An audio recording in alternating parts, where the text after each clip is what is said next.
Hello, ladies and gentlemen. Hello. My name's Richard Vobes, and I have a YouTube channel. No, I do. My dear friend Clive de Carl, do you know Clive de Carl? My dear friend Clive de Carl, when I had the first of these sort of talking engagements, I was over at his house. He'd invited the lovely Julia, who can't be here today because she's got children to deal with. Anyway, my dear friend Clive de Carl, when I was there, and I said, I've got these talking events, and my background is in entertainment, but I'm going to tell you a little bit about that as well in a second. And I said, I've been trying to think about what to say in this type of environment, because most of the audience will, if I'm talking to an awake audience, most of the audience will know far more about what's going on than I do, because I'm the baby of the party. I've only just sort of got my act together, woken up, and have gone down the rabbit holes, as you will soon see. And most of the audience will know exactly what it is, and what should I talk about? And he said, always have your opening line, and then let it just come from that. So I never quite prepare. Everyone says, do you know what you're talking about? No idea.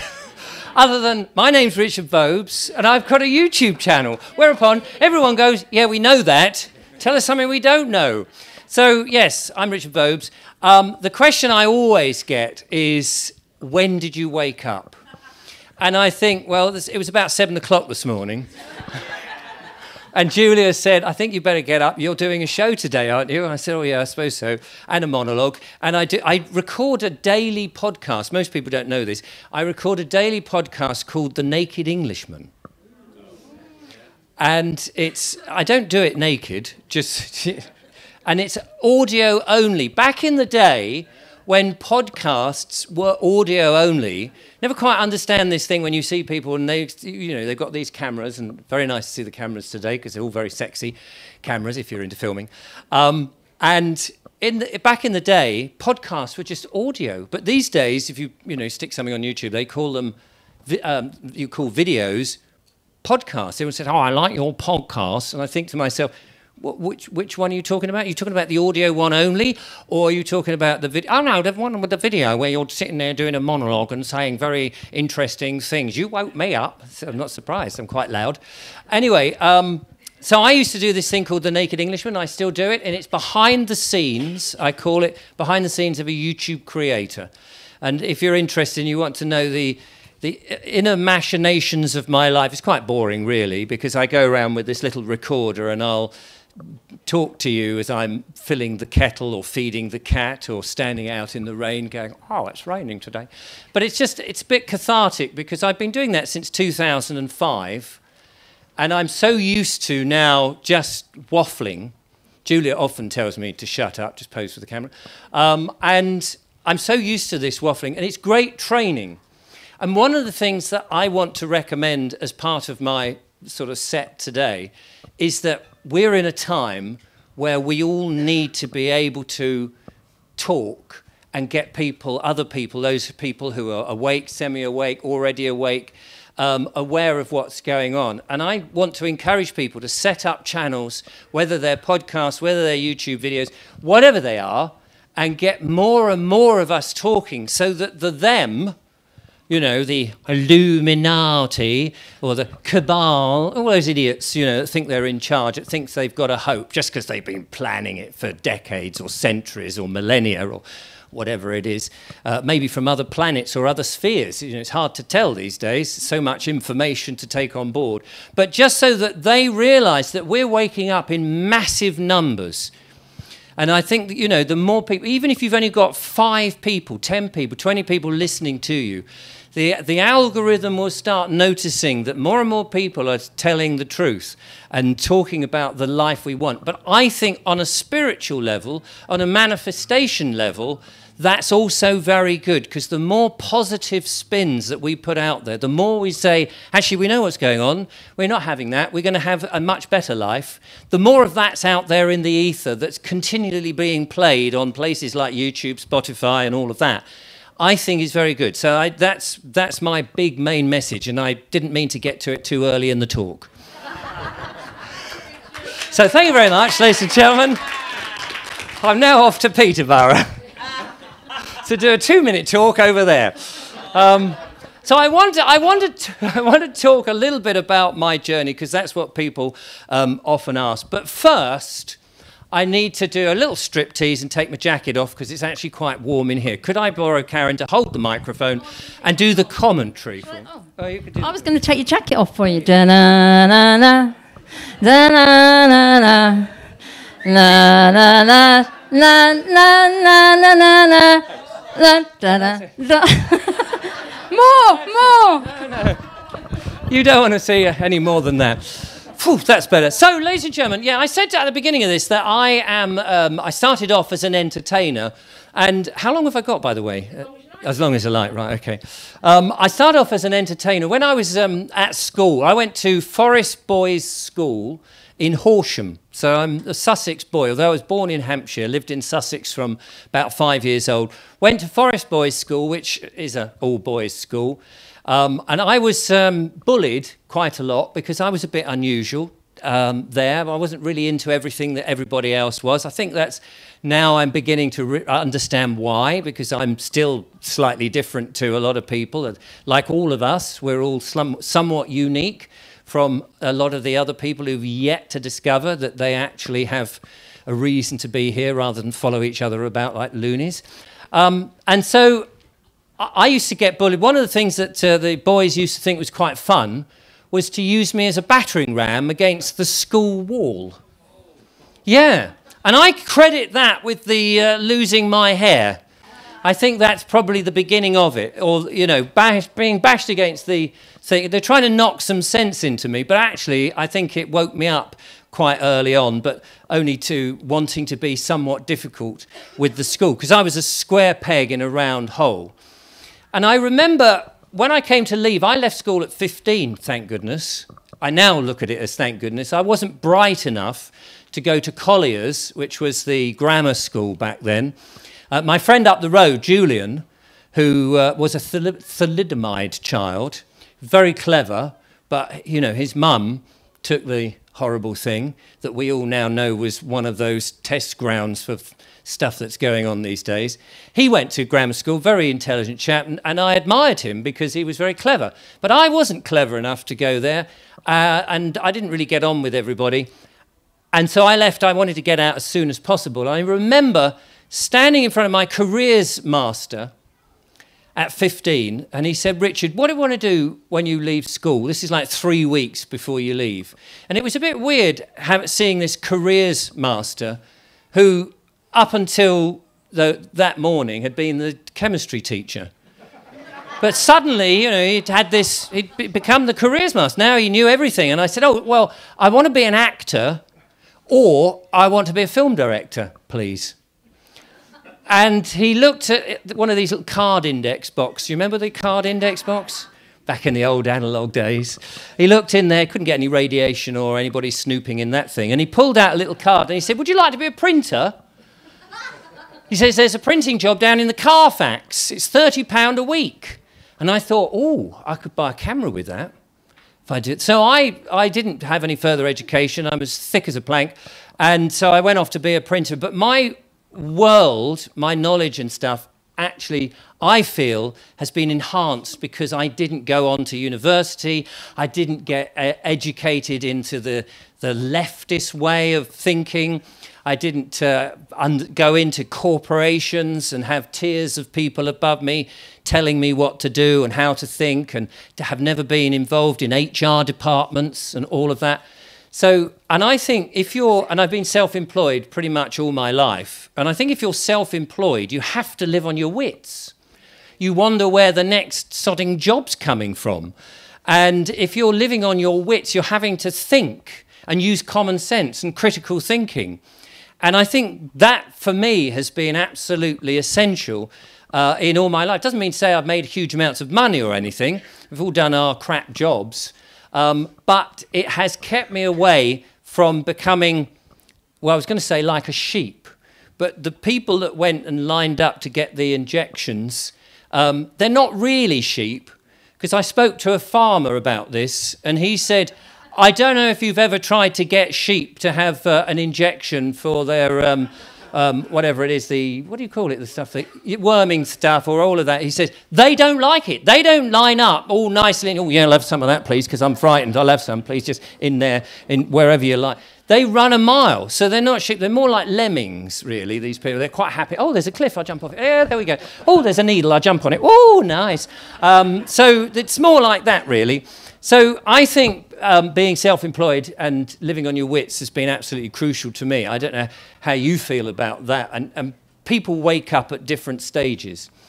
So because I couldn't be an actor initially or a film director, and I wasn't sort of recommended to go to film school or to RADA and be a lovey for a while, I still carried on in an amateur way and did all those sort of things, did my own sort of plays, wrote loads of my own scripts, put them on, all that kind of nonsense, which has been great fun. And I was on the dole, you know, like most of these, you know, big, like the bands. You couldn't think of any band that they were all on the dole, weren't they, for several whilst they were practising at home and getting gigs and not telling anyone. I think I was on the dole for about 6 weeks. And I hated it. I hated taking the government money and not feeling that I could get this myself. And I also hated going in there because they would say, well, what would you like to do? I'd like to be an actor and a film director, please. And they would just look at you with such disdain. And they say, well, you have to take any job we give you. And this is back in the 70s, in the late 70s. So I hated that. So I did that for 6 months, and then I thought, 6 weeks or so, and I thought, no, I'm not doing this anymore. And also you had to wait for the money, and it wasn't very much, and you couldn't do anything. So I just, got a job and did a few duff jobs. And then I went to mime school. And the thing is, I say that, and people go, what does that mean? It goes very quiet when you say mime. Have you noticed that? Because a lot of mimes have, you know what mime is, don't you? You remember Marcel Marceau with the white gloves and all of that? Went to school to learn that. Because I was doing lots of amateur drama and stuff. And mime, funnily enough, is just like filming. And these guys here filming, they all went to mime school. I can tell. See how quiet they are? When you turn the camera on, you've got to be quiet when you're behind the camera. No. It's like film directing, because in a big feature film, or on the telly, or even in this, if there's anything you want to highlight, you can go and do a big close-up. Or, the camera can swim in, and you see what's going on. In mime, you are basically naked man on a naked stage. You've got no props, because you're going to invent them, and you've got a basic uniform or costume or whatever you want to call it. And if you want the attention to go to one place, you just move that one thing. And people start to look at what it is that you're doing. Oh, I'll have that. Thanks. And then you can have a nice rest on the bar and take it easy. I think I'll have that drink again. It's not as nice as Juliet's drinks at the back, by the way. I just point that out. She very kindly gave me an extra boosty drink. So a bit of sales over there. 10% discount from me, by the way. So I went to mime school. One of the great things at mime school, here, let me come up here, was, of course, you learnt this favourite of mine.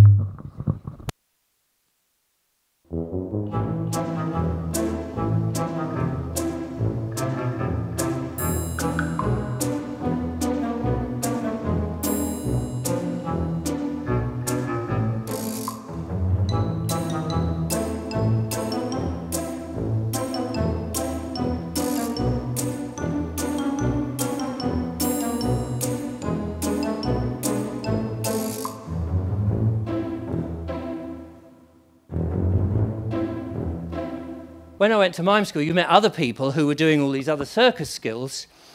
And they're all sort of alternative types of people. So I've been on that sort of alternative world scene for some time, even though you might think, from the way I dress, I'm a bit of a dapper establishment figure or something. One of the things I used to do, of course, I get asked to do shopping centres.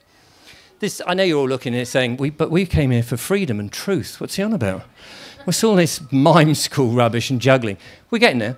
The shopping centres. There was this period in the 80s when lots of shopping centres were opening up, and in order to make the shopping centre look cool and busy, they would book pseudo street performers. So you were paid to be there, but to look like a street performer busking, you know. Because actually, if any street performer was there, they probably wouldn't make much money. But some of the places I went to was Basildon, Romford, all sorts of weird and wonderful places. And the thing about shopping centres is the scourge on a Saturday morning when you're dressed in an outfit, juggling, unicycling, entertaining, doing a bit of robotics. Do you remember robotics when it was a thing?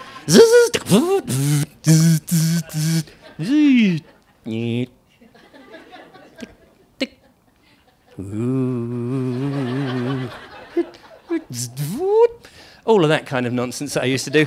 The thing about that, the scourge of the shopping centre was the 13-year-olds, the 14-year-olds, you know, the adolescents who think they're, yeah, I can do that, mate. Go on, do something funny. Go on, do something funny. I can do that. Yeah, juggling, yeah, I can do that, mate. And if I was dressed up in all my leather, oh, no, nice. No, if I was dressed up in my leather doing my robot and stuff like that, and you're like this, the kids would come up to you and they'd like, is it real? Yeah. Nah, no, it's just a bloke in it. It's not a fella. Oh, yeah, look. And they start poking you, and then they get a bit arsey, and they're kicking up the arse, and they're, being a bit, and some of them would spit at you, and you're standing there and you're taking it. And then as they came up, you sort of lose your rag a bit. So then I would, you take a bit and you do this, and they come out going, yeah, come on, get me, Mr. Robot. And I would just stay perfectly still for some time. They'd come up, full sense of security. They would come up, and then just all of a sudden, out of the blue, I'd grab hold of them. Couldn't do it now. And I slam them against the wall. Why don't you just piss off? And they go, oh, shit, and they're off. And that was the best way to do it. But the other thing I found, how to deal with the 13-year-olds, the one thing that really got everybody was my suitcase. And it's an old trick. You don't see so many people do it these days, but I used to do this a hell of a lot. And if I saw a bunch of kids, I'd definitely do this. But it was just great fun.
Spin forward. I expect my cravat is all over the place now, isn't it?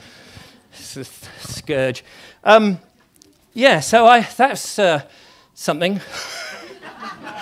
That's a very useful way, if you're unsure of the audience now, for me, to just rely on a few tricks, get them on your side. So now I can talk about anything. I can talk about Satanism, and you'll all be like, oh, great, yeah, he's going to talk about Satanism. Fantastic. We love it. Love a bit of satanic rituals this time in the afternoon. It would be great. Him and his mate Klaus. He does look like a sort of baby Klaus, doesn't he? With his bald head, and you'll have nothing and be funny. I know.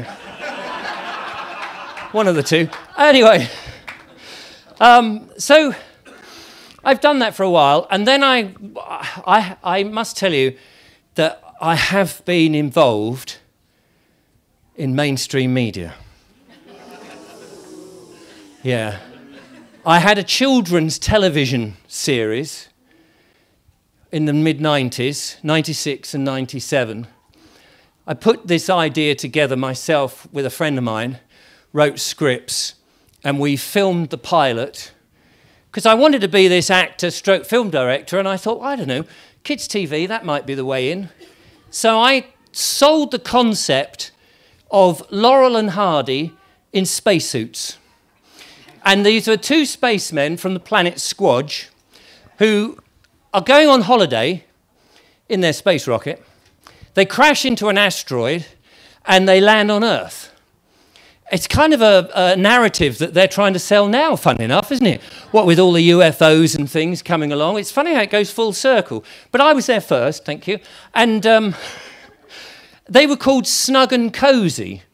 They, in the pilot, we had them crash into a furniture shop that was called Snug and Cozi Furnishings. And so they came out and went, oh,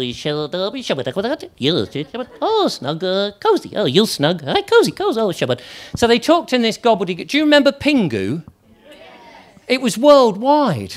And the reason it was worldwide is because it talked in this gobbledygook. So I thought we could make a killing on this. If our spacemen talk gobbledygook, well, squidge, because they come from the planet Squadge, if they talk in this language and it's slapstick, me and my mate with pink heads, rubber gloves and silver spacesuits, PVC silver spacesuits, I have you. No. If they had that, then they could go around the world in their TV series and we'd make a killing. A bit like the Chuckle Brothers, but in spacesuits, obviously, and funnier.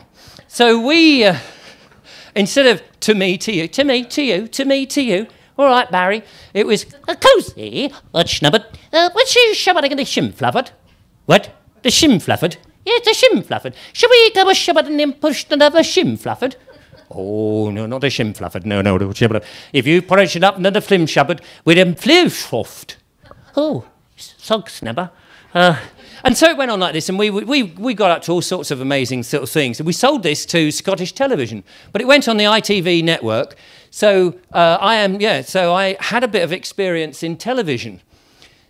It was a very strange experience in television because I learned that television producers and execs lie. No, it's true. I mean, you may think that they're a lovely bunch of people who put on some wonderful sort of Saturday night entertainment with people dancing in a very fashionable way and it's all very nice and you can vote who you like in and out. But actually, they tell porkies. Yeah, because you see, the thing was, when we went, we had this idea, we made the pilot, we sent it to a number of television execs on VHS. Do you remember VHS? Do you remember the VHS and Betamax wars? Yeah, it's kind of like, you know, the CBDCs and cash wars at the moment, isn't it? A little bit like that. They're like, what's going to be better? Or Bitcoin and CBDCs, you know, which is going to be the one that takes off the best? Personally, I don't want any of them. I'd rather have silver and gold, but that's another story. Anyway, thank you very much. This Snug and Cozi thing, I realised that they lied because when we went there, they said, oh, yes, we'd really like to have your programme, because a number of people were quite interested in it. And Scottish television, they said, if you come with us, as opposed to going to Granada, who also wanted us, which is, you know, nice to be in demand, if you come with us, we'll give you 50% of the production budget fee that we don't spend and 50% of the overseas sales. Oh, cozy, 50%. Oh, yeah. So we said, yeah, we'll have some of that, thanks very much. So we went with Scottish television. We made 2 series of that. But before the very first day of principal photography, somebody's laughing over there. Thank you so much. It's very kind of you. She feels sorry for me. I don't blame you. Before the first day of principal photography, we hadn't got the contract signed because I kept saying, look, there's no 50% sales in here. We were going to get 50% sales of this. So I went back to the guy who told us, who sold this to us, and I said, by the way, in the contract, the reason we haven't sold it, no disrespect to you or anything, but that business about the 50% overseas sales that we would get, which is really the core reason we came to you, it's not in the contract. And he said, we never said that. I said, you did. Nigel's here. We both saw it. We both heard it with our own ears. He said, no, didn't say it. But you did say it. You know, we actually were here. I'm not joking now. You actually said it. No. And this is like, and then he just turned around and said, Do you want to be on telly or don't you? Simple as that. And I thought, oh, shit. And then my friend, Nigel, said, Richard, what? Don't mess it up for us. So it's like, what do you mean don't mess it up? He said, well, we want to be on the telly, don't we? I said, yeah, but this is... Anyway, so in the end, we said, yes, we acquiesced, we went with it.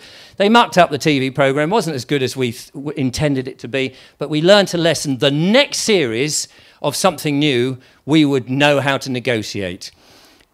But during the making of this whole series, we learnt more and more about how snide and backstabbing and lying the television industry was. And in the end, I just thought, you know what, I don't want to be part of this at all. It's horrible. And as much as I loved the creative side of it, as much as we had fun designing the costumes and going on location and doing some crazy things that we did, I realised that television is a stinker.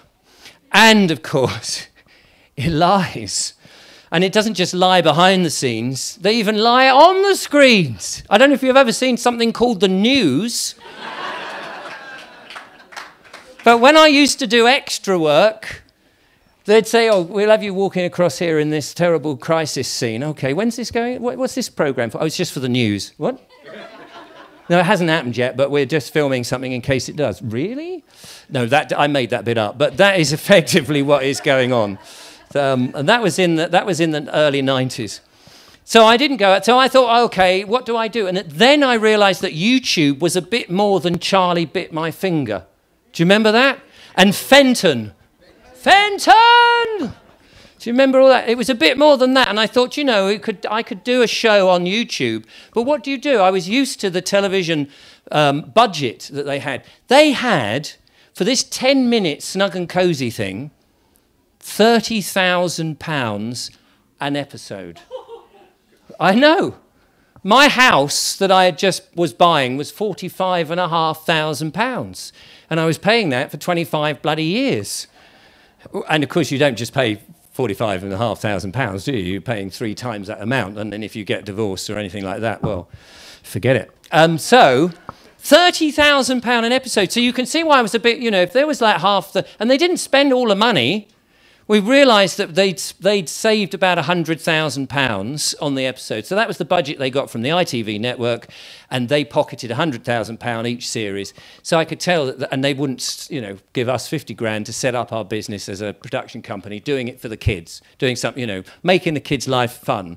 And now when you watch the telly, it's all about woke this and woke that, and, you know, the gender this and gender the other, and he, she, they, them, it was whatever, and it's, you know, it's awful. And we had no intention of doing that. We just wanted to make something that would make the kids laugh.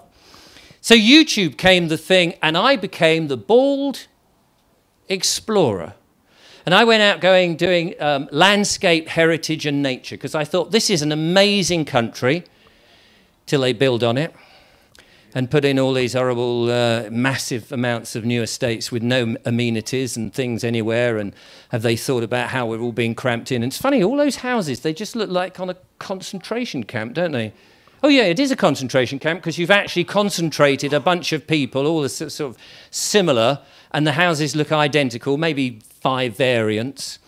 And it's all a bit sad. And they're on prime farmland, which, of course, generations of people, farmers, families, have farmed that land, producing food for the nation, for themselves, for the local community, fresh, organic. Before it was even a thing, it was organic because it just grew, and they used horse manure and cow manure and pig manure and chicken manure and whatever else they could, instead of having to go to big... I nearly said big pharma then, but it didn't mean big pharma, do I? Because they're penetrating our lives at the moment. Well, penetrating it in more ways than one, obviously, or trying to. Yeah, the big agricultural stuff, and so that changed the whole system of farming, as we know. And I resented the fact that they're building on farmland, which for generations, because I believe, and you may disagree with me, and you're very welcome to disagree, because it's only an opinion. And by the way, we are allowed to have a difference of opinion, just so you know. Because in these days, you know, since Brexit, apparently you can't have a different opinion than the mainstream narrative. If you disagree with that, you're an idiot. But in here, I think if we just run that as we'll try it as a test. We'll just try it. You know, I've got an opinion, you don't like it, but we can still be friends. How about that? It's quite nice. So I think, my opinion is that we don't know what's going to happen in the future. And I think farmland should be farmland. I think the people who own farmland are very, very lucky because they come out and they go, ooh, smell those pesticides. Isn't that lovely? I love it. Oh, oh, feel that cancer coming in my lungs there. Isn't that lovely? But they've got the wonderful countryside. They're growing food in theory. Oh, it's all monoculture. Sorry about that. It's all grim. And it's the same old bloody crop for miles and miles and miles. And where's the hedgerows gone? Oh, yeah, we took those out. But I think farmland should be there. They're custodians of the land. They should not just then go, oh, do you know, I can't be asked to do farming anymore. And these developers have decided to give me several million. Oh, I'll just sell out. I don't think that's right, because future generations ought to be able to access that land. Plus the fact we ought to be able to walk on that land, not over their crops. Obviously, we wouldn't want to do that, unless they're GM, of course. Slightly different. If it's a precision breeding, you might want to... I'll precision you in a minute, mate. It might be somewhat different. But so I have that. I don't like this. But anyway, the YouTube channel was going around landscape, heritage and nature, pointing at trees, learning what trees were, the micro, whatever it is that's under the ground that feeds all the trees, and they talk to each other. And that's that mycelium, and my ground, the flora in them, as well as the celium and the walliums and everything. I'm barking up the wrong thing there, aren't I? Anyway, the trees, learning what trees are, learning the names of trees and plants, and getting back into sort of, oh, wow, this is really interesting. Getting out into nature and suddenly going, I like this. This means something. And I found that by making these videos, people also liked it. And we were doing all of this. And then there was that dishevelled Prime Minister who came out in front of a podium and said, I'm really sorry, but I'm going to have to lock you all down. And I thought, is he on Have I Got News for You again? Is he just reading an auto? He's being that jokey character again, telling us that we've all got to lock down. But he actually meant it because he had a furrowed brow, didn't he? And he actually sort of meant it, and we're all going, oh, come on, Boris, don't be silly. And now I don't call him Boris. You call your friends by their first name, don't you? Now he's Johnson or Mr. Johnson. Well, may not even be Mr. Scum, you might call him. You know. So I found ourselves in this situation. And when we were locked down, I was still going out because I thought, wait a minute, didn't that Chris Whitty bloke stand up when this was first happening, a little bit after we saw those Chinese people drop into the floor? Do you remember in November when they were sort of going around just milling, and then they just dropped to the floor? It's amazing people managed to film them just at that right moment. Anyway, these people were dropping. I thought, that's very fake. That doesn't look real. And then Chris Whitty gets up and he says, oh, yeah, there's this pandemic thing. Well, they didn't call it a pandemic at first, did they? It was endemic or something. And it's coming. There's this virus. It's going to come along. But there's nothing to worry about unless you're over 80 or you have a few comorbidities. I'd never heard the phrase comorbidities and didn't even know what that was. Kept mispronouncing it. Can't remember what I did pronounce it as, but it took ages in the YouTube channel to get it right. And Julia used to say, you keep saying it wrong, Richard. I'm saying, oh, I don't know what it is. Anyway, so he said that. And then the next day, as if somebody had given him a different script. It's like, Chris, you got the wrong script there. What? No. It's not people over 80 who are going to snuff it. It's everybody. It's the Black Death. So then all these weird rules started to come out. 6 feet, or 2 metres if you're still in the metric. 6 feet, because we left Brexit. We can go back to imperial, by the way, if you know. Pounds, shillings and pence for me. So it's like 6 feet. You can be 6 feet. Well, of course, we subsequently learnt that the heart pumps out its radiation to just about 6 feet. So that when you can't talk to somebody and you've got to be 6 feet away, the empathy between the two of you and that sort of that subconscious understanding, you can't get, you're closed off to them. And this is all purposefully thought out by some horrible spokey bloke. I don't know what spokey is, that just came out. Some horrible, nasty little cretin, what about 6 feet? You know, I think they do that. It's like, you know, who thinks of these things? They thought of all, no wonder it's taken centuries, because they've all been sort of going, yeah, what else can we do? We'll just add something else to the mix.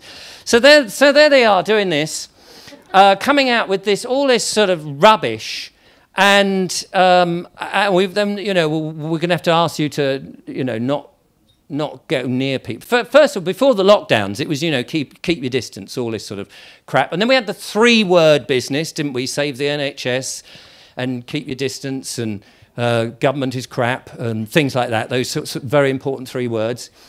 And I remember going on a walk up on the Downs where I lived at. Oh, yeah, because we've got the South Downs fairly near here, haven't you? So I was out on the South Downs, and you know what the South Downs paths are like. They're quite narrow, and there's, you know, lovely hawthorn bushes, prickly, or blackthorn, depending on... Well, back then, I suppose blackthorn was just in blossom, wasn't it? About, you know, just early March, that sort of time. Hawthorn is in May, as you all know, I'm sure. That's why it's called May. Just a bit from my Bald Explorer days there, see? I just thought for a moment there, I was like, oh, it was a lovely hawthorn bush. And anyway, so I was walking up on the Downs, and there was somebody else coming towards me. And now on the Downs, or out in the countryside, people are very kind to one another. You actually speak to each other. Unlike in towns where you just walk past like, you know, some neuter, as if they don't exist, and you don't talk to anybody. You see someone, you go, good morning, how are you? Nice to see you. Lovely weather, isn't it? Same old, you know, crap. I used to say, lovely weather. Anyway, I saw this bloke, and I was ready to go, good morning. And he saw me, and he stopped dead. And I thought, what's the matter with you? He didn't drop dead. He wasn't one of the Chinese people. He just looked at me, and I sort of kept going, and he backed into this hawthorn bush. And you could almost hear the beep, beep, this body is reversing, beep, beep, this body is reversing. And he got swallowed up into this bush, and I said, good morning. Nice bush, mate. And I just kept going. And this is the level of fright at this point. We hadn't even locked down yet. Then, of course, Boris came out and said, Mr. Johnson came out and said that we all had to stay inside and we couldn't do this and couldn't do the other and all of that nonsense. And this was really, for me, just very odd, because we'd never done that before. And in fact, of course, the WHO had said previously you should never lock down, and they changed all their mind, didn't they? And we locked down, and so I kept going out, doing my videos, walking around. Oh, and the abuse that I got on the channel. Richard, you shouldn't be going out. Certainly shouldn't be filming. You're spreading COVID, Richard. How irresponsible. You're going to kill people. What are you I'm walking about. Nobody's out. There's only me. I'm walking out with my little GoPro going, oh, this is Worthing. There's nobody here today. And you're walking about, and I'm sort of, I wonder if there's any police, because that's all the people you see. No, they weren't out either, because they didn't want to catch anything, whatever it was. Do you remember that? Here's a funny thing. Do you remember right at the early days of this, you saw the students spitting on things and licking the doorknobs? Do you remember that? Do you remember? It wasn't me imagining that. And they're going, we don't believe it.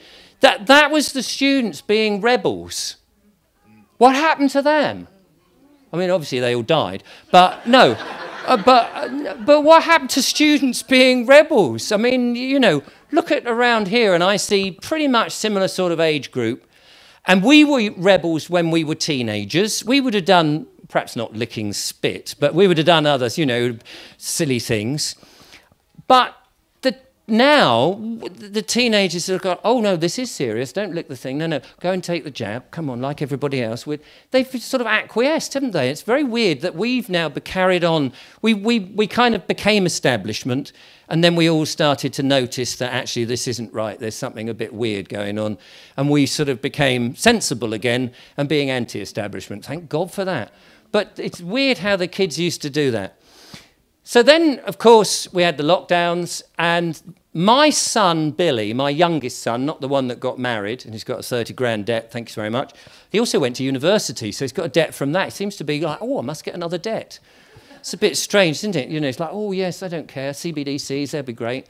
I was told, by the way, just change the scene, if CBDs happen, which I don't think they are going to happen, but if they do happen, and you've got a mortgage and you're paying your mortgage, that they have to get you to agree to sign it over to the CBDCs.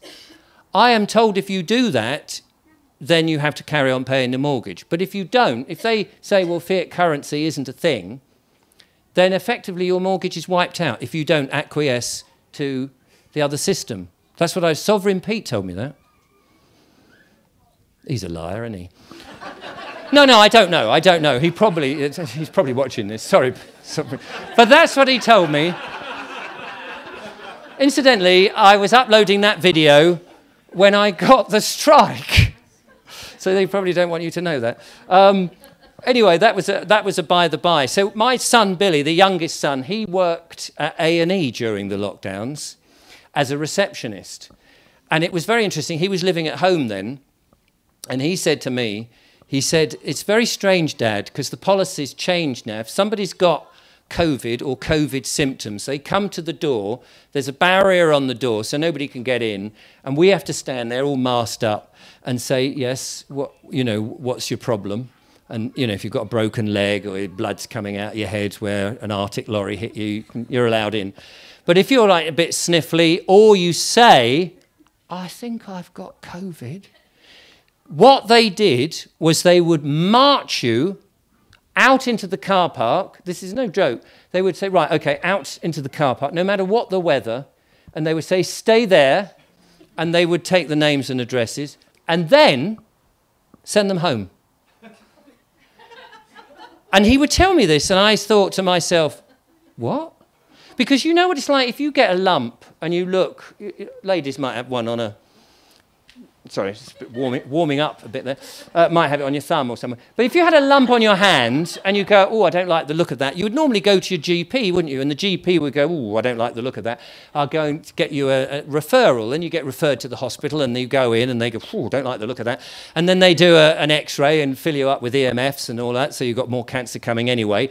And then they look at your sort of X-ray and they go, oh, no, it's nothing to worry about, but thanks to the X-ray, you've got worse things. But you were seen, early intervention was the thing, wasn't it? So to be marched outside into the car park when you weren't very well and say, no, go home. And you couldn't go to your doctors, your GPs, they're going, not bloody likely, come in here, being ill. Back to the mime, look.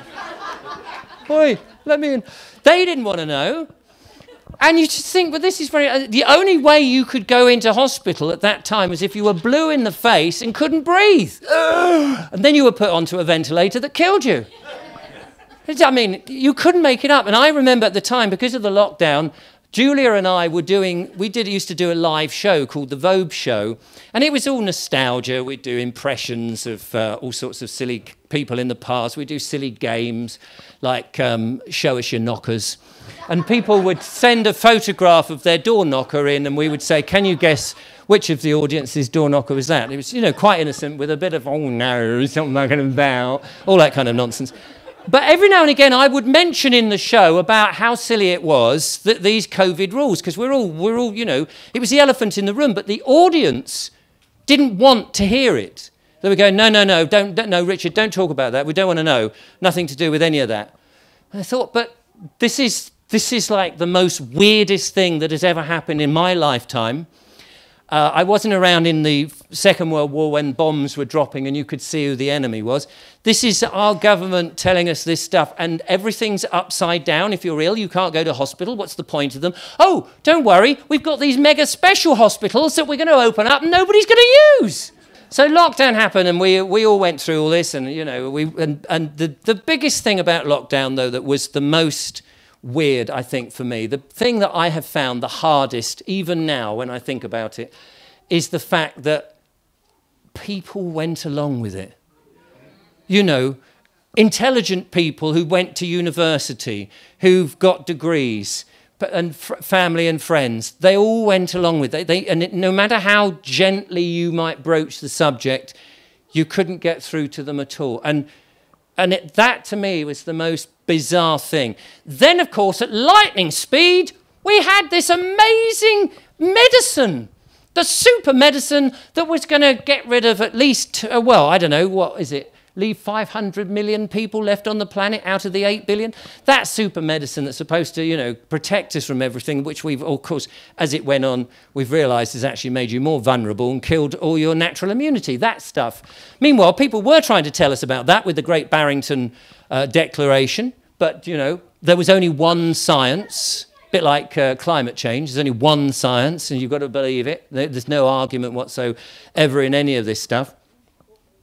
And so the whole thing started. So eventually, in November last year, which I can't believe it's now, what, 10 months away? 9 months, 10 months? I was watching GB News, and there's a Scottish bloke on there. You're all doomed. No, not Fraser from Dad's Army.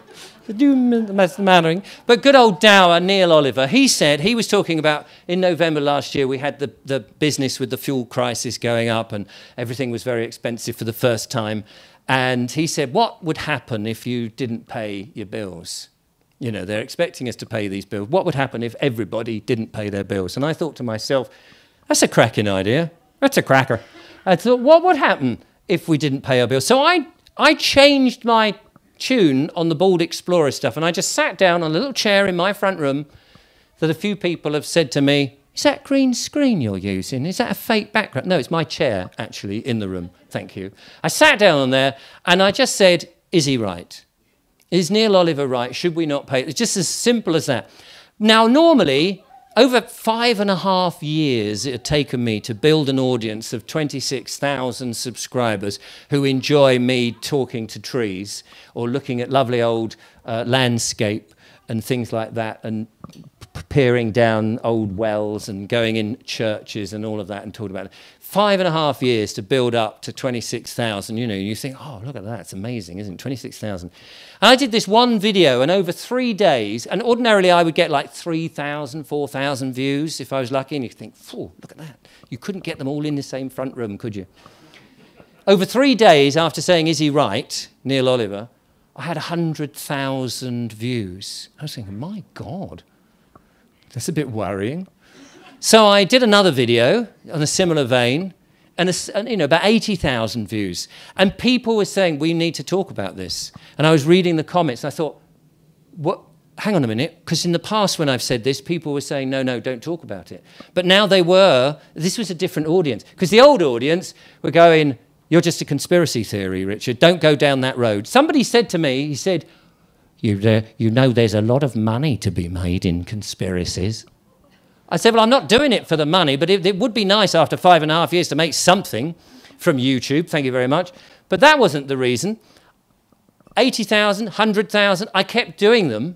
And, well, the rest is history. People came out of the woodwork. Andrew Bridgen stood up on the 13th of December and said about the excess deaths for the first time. So I reached out to Andrew Bridgen as a nobody YouTuber. And because he couldn't get on the BBC, on ITV, nobody would touch him. And I just reached out to him. And I said, I'd love to interview on my YouTube channel. I'm nobody. I've got this tiny little YouTube channel. Because it was at that point, I still only had 26,000, even though I had a couple of, you know, good hits on the Neil Oliver stuff. And I said, but, you know, what you're saying is so important. Anyway, I left him my number. And then out of the blue, a couple of days later, he rings me. This is a sitting MP ringing me, a nobody on YouTube. And he's like, oh, my God, this is Andrew. Hello. And I was like, all nervous. Hello, Andrew. Bridgen, MP, Northwest Leicestershire. And I can tell you, I had a 40-minute conversation, and he was, how can I describe him? He was very, very, very sincere, but very vulnerable at that time. And he talked about a whole load of stuff to me, which obviously I can't tell you, because it's very private. And I said to him, would you come on the show and talk? He said, well, I can talk about some of the stuff. So we arranged a date, did the show, and of course that got big hits. And subsequently, lots of people then started to come out of the woodwork and said, would you interview me on the show? And people were very nice. They said, oh, Richard, you're such a good interviewer. And I thought, I don't know what you mean. I keep quiet most of the time. I let the people do the talking. And they said, oh, well, that's what it's about. And, you know, not confrontational like the BBC. I said, but, you know, it's about your story. And so I'll enthuse. Somebody told me right at the beginning of these interviews that what I should do is, as more and more slightly quirky people came, when I say quirky in a way, to me at that point, they seemed quirky. They don't seem quirky at all now. He said, just entertain everything. Don't dismiss a thing and see where you feel in 6 months' time. And I took that on board. And so I had people talking about the spiritual realm, talking about money, talking about health, alternative health, talking about all sorts of things. And it's been brilliant. And I'm so humble to have these people talking to me. A nobody YouTuber. In 4 months, I went from 26,000 subscribers to 100,000 subscribers. And you get the little silver dish thing. And as we approached that, the 100,000, we weren't really counting the numbers, but Julia, she's sort of, you know, into those sort of things. And she's going, oh, look, we're going to get there. And then it all, like, it's plateaued right down. It was barely moving. It's like they're doing this on purpose. As we got to sort of 92, and we had at one point like 1,000 subscribers a day, and it was just going up and up. And it was like, blimey. And then it was like, 100 a day, and then 50 a day, and we're creeping up to the 100,000. We thought, oh, we're never going to get there, are we? They're just doing this on purpose. Anyway, we did get there. And then they send you the little disc, so I put that on the wall. Now I'm 170 something. I just no. I am only grateful that more people can hear the content, particularly the interviews, because they've been very good. Halfway along, I realised that in the monologues, whilst I was being very jolly, because I was trying to wake up the people who weren't really awake, and I'd been going down the rabbit hole, and at one time feeling that pit. Did you feel the pit in the stomach when you went down the rabbit hole and thought, oh, we're all doomed? That's it. We're doomed. And I went down there right to the bottom. I thought, what am I doing? I'm just frightening people as well. So I decided to change and look at solutions. People don't want solutions. That's the other thing I discovered. People love to hear the, oh, shit, look what just happened. All right, Russell, calm down. Oh, no, they're all coming for us. You enlightened everybody. But I want to find out what we can do, what we can actually do to help everybody, to get ourselves together. And on the journey that I've been, I'm now pretty much focused on where we need to be, I mean, the sovereign people were teaching me that the government's a corporation, that it's a business. I mean, I was like everybody else. I just thought we voted them in. They're all dipsticks. They just didn't quite understand it. But they're our servants. And now it's like, hang on a second. We're not children. We're adults. Children are the ones that say, please, sir, can I go to the lavatory? Children ask for permission, but we're adults. We don't need to ask. One of the best books around, and I interviewed the author of this, Fergus Greenwood, not his real name, but he's a lovely bloke, 180 Degrees. I don't know if you've seen it or read it. It's a big tome of a book, about 700 pages. 900, is it? I could not put it down. It's a great introduction to all the rabbit holes, and with links and stuff to go off and do further research for yourself. It is brilliant. He came on the show, bless him, and we talked about this. I'd read the book. I was so enthusiastic. And I said to him, he said to me a month or so afterwards, he says, thanks for putting me on the show. He says, normally at these sort of events, I sell about 10, 20 books. On the back of your show, I sold 500. So I said, where's the commission? No, I didn't. I was thrilled because the more people that read it and understand what's going on, the better. Children, that's right. So children are the ones that ask. Teenagers, a Canadian told me this, teenagers are the ones that protest.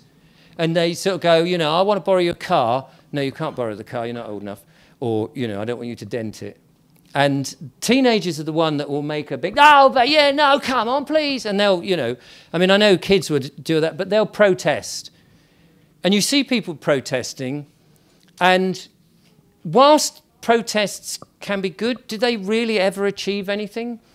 The only thing I think, and this again, it's only opinion, and people have argued with this, I think it's great getting people together because people on a protest will talk about other issues. And so I think from that point of view, it's very good. And I also think the governments expect it. If they're implementing things that they know nobody's asked for and nobody wants, they're going to expect a certain amount. And if it gets rowdy, and of course you can get rent-a-mob, we've all seen Antifa doing their stuff. Of course it's an excuse to get the police out with their batons and their water cannons. Wasn't it Boris who ordered all the green goddesses with the extra water at one point, if I seem to remember? There's sort of a history of that sort of thing. They have an excuse to sort of bash people down. And I think going forward, if we do have another lockdown, which is clearly on the cards, and people are beginning to say, no, we're not going to do this, and people do protest, I think they're going to be waiting for that, because if people get violent or anything like that, or don't do things in a more united and peaceful way, it's a great excuse to have martial law coming out. Look over here. And we know the mainstream media will be on this. They're probably already filming the riots now in the back walls somewhere. They probably are, though. So they can get that out. They're probably scanning for footage, you know, from the past. So I think they're all going to be prepared looking for that. And that's where we've got to be one step cleverer than them and not use violence and not get too much. We've just got to ignore them and make them what's the word I'm looking for? Not relevant, absolutely not relevant, and ignore them. And just go about our business. And the biggest thing we can do is turn off the television or throw it away. That, to me, is the biggest thing. Don't pay your license. I keep seeing on YouTube all these, you know, foot-in-the-door merchants where they're trying to sort of intimidate people. I've never had that. I've not had a television now for several years. I rang them up and I said, I've got rid of my television, don't need it. They said, oh, can we send you a form? They sent me a form. I filled in the form, said, don't want the television, don't need it, don't watch anything, blah, blah, blah. I think they then rang me back when they got the form, and they said, we've got the form. You sure you don't want the television? No, I don't want the television. That's it.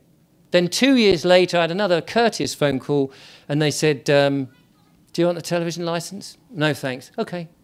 So I don't understand why people have some problems. Probably because if you just don't pay and you don't do something, like, you know, just inform them, I think you can do it in a peaceful way. And the more we can do these things in a peaceful way, so much better, because we're not acting as children, we're acting as grown-ups. Grown-ups are the ones that says, I'm sovereign, I don't need you to tell me what to do, you're my servant.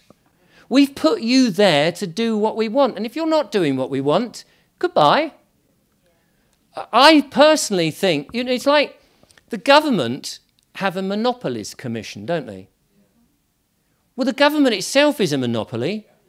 That's a bit of an oxymoron, isn't it? So we kind of need a government that's not just the opposition who are part of the government, well, fag paper between the two, you know, but we need another couple of governments so there's competition.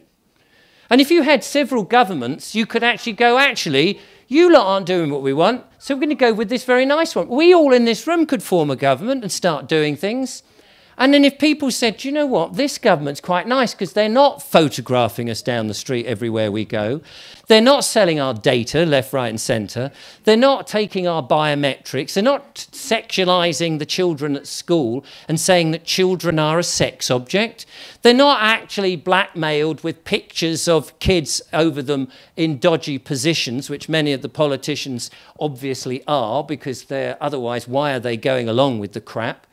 Then people, I think the main people are like water. They will go on the line of least resistance. If they see, like the lovely people of Biggleswick.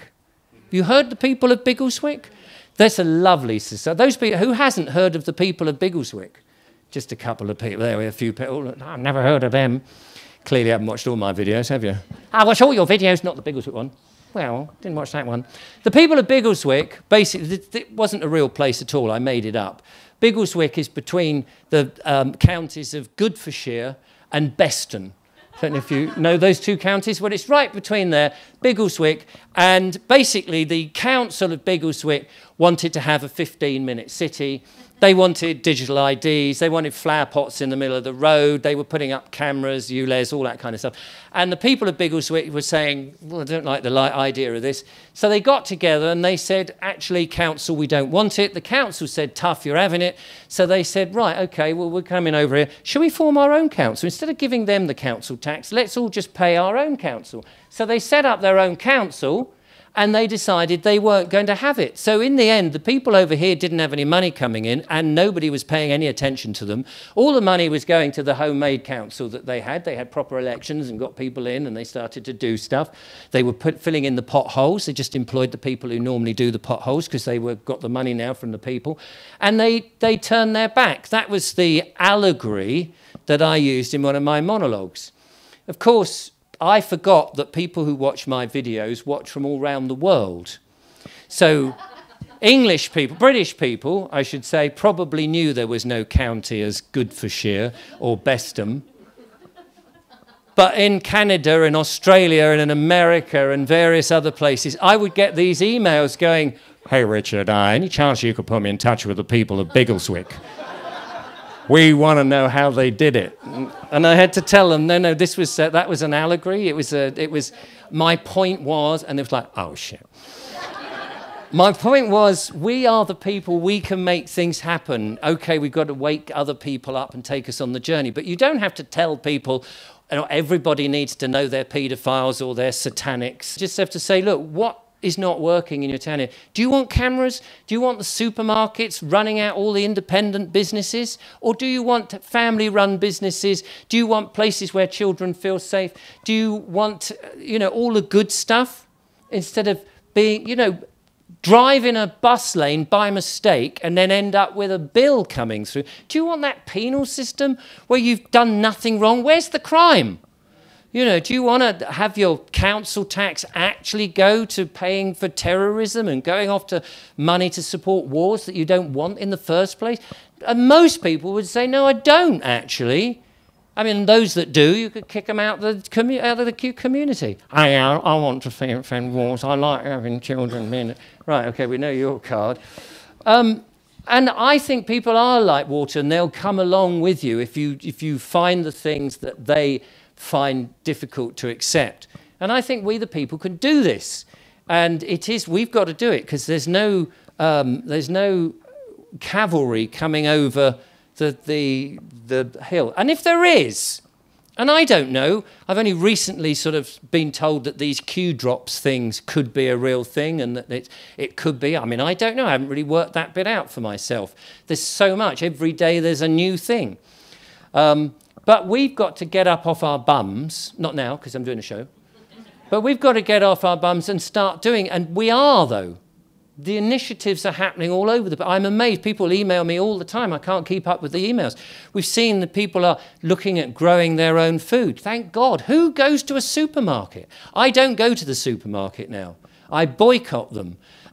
So I don't buy the food from the supermarket, because it's all highly processed, we know that, and the fresh veg has got fresh from the fridge, with no minerals and no vitamins and nothing good, full of that lovely Bill Gates appeal that they spray on it. Isn't it lovely? He's got his fingers in every pie, hasn't he? And so that's been on the shelf for 20 years, My dad picked those apples when he worked in an orchard in 1963, but they still look nice. Bless him. He's dead now, but he remembers it. Comes down and talks to me, quite a lot. So I don't go to the supermarket. Now, one of the problems, of course, is sometimes I need firelighters, or I need matches, or I need some detergent or something. Just interviewed a bloke from soapnuts.co.uk, lovely bloke called Socrates, that's his real name. And he sells all sorts of alternative, healthy stuff for washing your clothes and cleaning your house with. Small business, family run. I desperately want to get behind those sort of people. I don't want to see towns in which these Tesco's and Morrison's little fast shop things come in and decimate. I mean, they've done it. They've decimated small businesses. We've got to get back to those small local businesses where the money stays in the local economy, not sucked out, not giving you this fake choice. But it is difficult. I know it's difficult. So I go a 7-mile journey to a farm shop, which is more expensive, but then food is medicine. I would rather eat properly, spend more on that, and the joy of cooking it, if you've got the time. I know we all haven't got the time. You're telling me I'm finished now. Yeah, coming up to the end. I would rather do that. No, but thanks for being discreet.